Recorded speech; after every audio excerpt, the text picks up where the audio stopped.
Hello and welcome to Just Hoops. In this video, we're going to dive into the future backcourt duo in Oklahoma City featuring Shai Gilgeous-Alexander and Josh Giddey. This backcourt features extreme size, length, athleticism, along with skill, able to score inside and out and make virtually any pass on the floor. This duo is going to be major for the future plans of the Oklahoma City Thunder, and I hope this video shows you some perspective on both of their individual games and how they can complement each other moving into the future. First, let's talk about Josh Giddey out of Australia and see what he did during his rookie season. He averaged 12.5 points per game, 7.8 rebounds, 6.4 assists, shooting 41.9% from the field, 26.3% from three, and 49.2% from two-point land. To get some more deeper stats, his true shooting percentage was 47.8, a defensive rebound percentage of 19.8. His transition points per possession plus assists was 1.54, which is absolutely excellent, and his assist percentage was 32.3%. Giddey is an extremely skilled talent, but let's deep dive into his game a little bit more. In terms of Giddey's scoring ability, it starts and finishes with his ability to score deep in the paint. As we talked about his stats, he's shooting nearly 50% from two-point land, and that is in large part due to his deep paint points and even gray area paint points from floaters. In these first couple of clips, you'll see his quickness that is on display. He's able to get by guys with that quick first step, get downhill, and finish plays with authority due to his great size and length. He's a good athlete, also allowing him to have those quick spurts, but the one thing that makes him special and stand out more is his nice touch with his floater and push shots around the second level area where he's able to shoot over guys, take contact, and still get up a good shot. This push shot / floater is a really good shot that for a big guard like him to have, where he's able to carve out some space with contact and still finish these plays at a highly effective rate. Now to get into the meat and potatoes, he is one of the most talented passers in the NBA, and for him being as young as he is, that is incredible to say. His ability to really see the floor, make tough passes look easy. These first couple of clips really display the one thing that stood out to me was his cross-court passing ability. He's able to come off a screen, even just see an opening, and throw a dart from one end of the court to the other on a string with one hand, whether it's strong or weak hand. That skill is one of a kind, and it is tremendous to see at any level of the game. Now, as we get into more of his playmaking, you'll see that he just has a good knack for reading where the plug is, seeing where the defense is, and using that length to his advantage. He's able to make these passes on time and on target, and that half second quicker than a smaller guard, he takes full advantage of. He's able to get passes there that little bit faster and makes it that much harder for a defense to get out, contest shots, make plays on the perimeter. But another thing that he does very well at is passing on the interior. He has a nice little lob pass. He does a good job at allowing things to develop around him, and he's willing and able to make these passes consistently. Averaging nearly 7 assists per game, I think that he'll just continue to grow in this category. His ability to just understand the game, have a good flow and feel for everything around him, whether it's coming inside, outside, whatever makes his teammates successful, he gets the ball to them in those opportunities to succeed at a high level. Him as a playmaker is his role moving forward. He is the primary playmaker in terms of talking about this backcourt. His passing ability, IQ, feel, and just overall talent in this part of the game is outstanding, and I'm excited to see how he develops. Now to talk about the vet of the duo, Shai Gilgeous-Alexander. Let's talk about stats first. So last season, he averaged 24.5 points per game, 5 rebounds, 5.9 assists, shot 45.3% from the field, 51.4% from two, 30% from three, and averaged 1.3 steals per outing.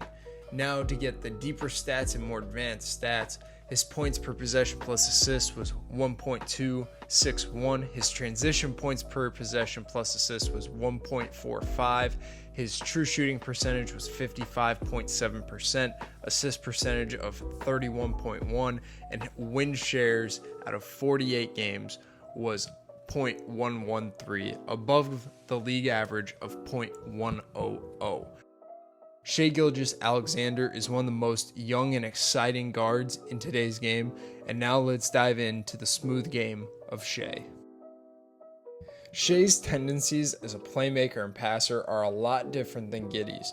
You'll see in a lot of these clips, a lot of his passes are short, one pass away, quick decisions on the fly, very interior based, where he's going to try to get deep paint touches and play outside of the paint.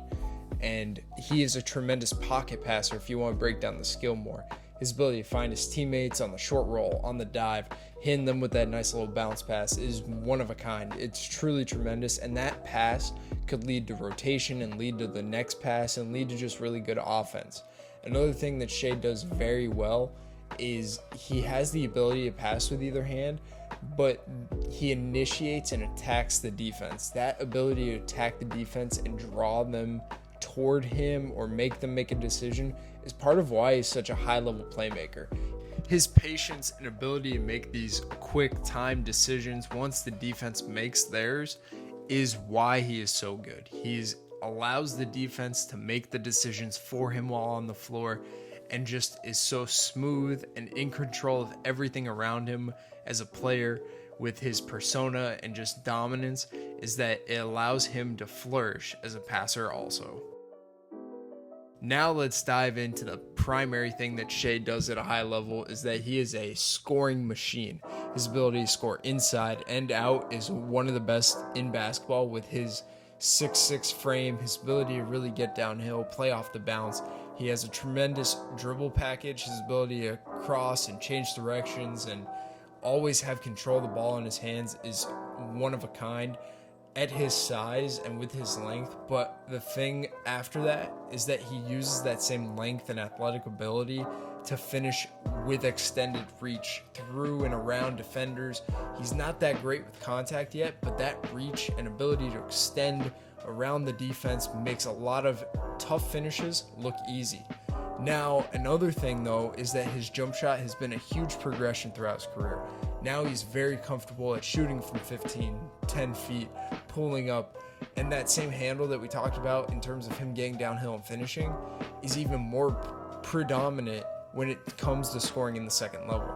He's gonna bump you off your spot, put you in jail. He's gonna run into you a little bit, hit your chest to get more space. That ability to all do that while controlling the ball is huge. But when it comes to his jumper, he gets his feet down, gets set, and allows his feet to be the pure foundation to his jump shot moving forward. But lastly, as he continues to develop, his ability to stretch the floor and really continue to create shots from deep will be the major point in his future.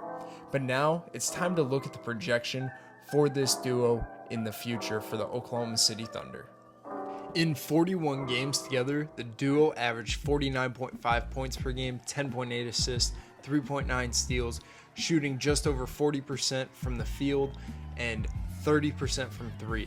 The one thing that stood out to me in terms of stats was their free throws, but now let's dive into the film and see how they can coexist in Oklahoma City. So Giddey as a slasher is going to be the primary thing that I think will allow him to flourish alongside a guy like Shai Gilgeous-Alexander, where Shai's going to try to create off the bounce, be smooth, take his time. His ability to play like jazz music and really just flow and allow things to come to him was what makes him so successful as a playmaker. So Giddey's ability to move off the ball, be able to slash and cut, even if it's in a ball screen situation, be at the 45 or in the corners, to just cut hard to the rim, find open cracks in the defense, and capitalize on those opportunities. I think that Giddey showed some glimpses of being a pretty good high-level slasher, and with Shai more so playing more games and being in the lineup with Giddey, I think that this will be a skill that Giddey will flourish into just to get more opportunities to make plays. This might be the way that Giddey could thrive, and another thing to look for is Giddey setting ball screens and diving to the hoop in the future. Now, Shai as a spacer will be the way that Giddey will be able to play as the primary playmaker. Giddey is the more talented passer of the two, in my opinion, so Shai is going to have to improve in his ability to really space the floor and be a spot-up threat and also a pick-and-pop threat. I think Shai has built his jump shot and been incredible at developing this part of his game. His jump shot went from rickety and clunky as a rookie to now it's very smooth. He gets his feet down. It is a more set shot, but if his feet are down, it looks good. He gets it up, has good arc on it, good spin, really good touch, and I think that the more that he's able to do this consistently and be able to be on the floor with Giddey, he's going to get high quality looks at a much higher rate. He's going to have Giddey getting into the paint, causing havoc deep in the lane, and he's going to be able to thrive off of these opportunities by finding space open on the perimeter. And one last thought is that I think Shai can also be an incredible pick and pop threat. These last few clips show the potential that Shai has at playing off of Giddey. Giddey assists on all of these shots, and you can see that Giddey's ability to drive and attack the paint really does open up opportunities on the perimeter for Shai to catch and shoot, and these can also turn into attacking closeout opportunities and just overall good looks for Shai to attack. But to wrap things up, the backcourt of the Oklahoma City Thunder has talent out of the wazoo. Their ability to make plays for each other, make plays for their teammates, along with scoring inside and out, is one of the most elite 1-2 punches and can be one of the most elite backcourts in basketball, with both guys offering very different games in general, but they can definitely complement each other as we did in that last part of the video. And as the talent around them improves with guys like Chet Holmgren, Trey Mann, and both the Jalen Williams, they will be more successful and thrive more. Their stats in terms of synergy and stuff seem to be poor, but that is due to the flux of lower level talent that was on the Oklahoma City Thunder, and I think that the talent around them increasing will definitely help their production. And to talk a little bit about defense, defensively both guys have the raw assets to be really good at this end of the floor with their size and length, but as they continue to play together, I think that this part of the game will become easy because they'll be able to really affect things at the point of attack with that size, length, and athletic ability. So I hope you guys enjoyed this video, learned something about the Oklahoma City Thunder as they look forward to the future of that franchise. For more content like this, please like, subscribe, and share, and we will catch you in the next one.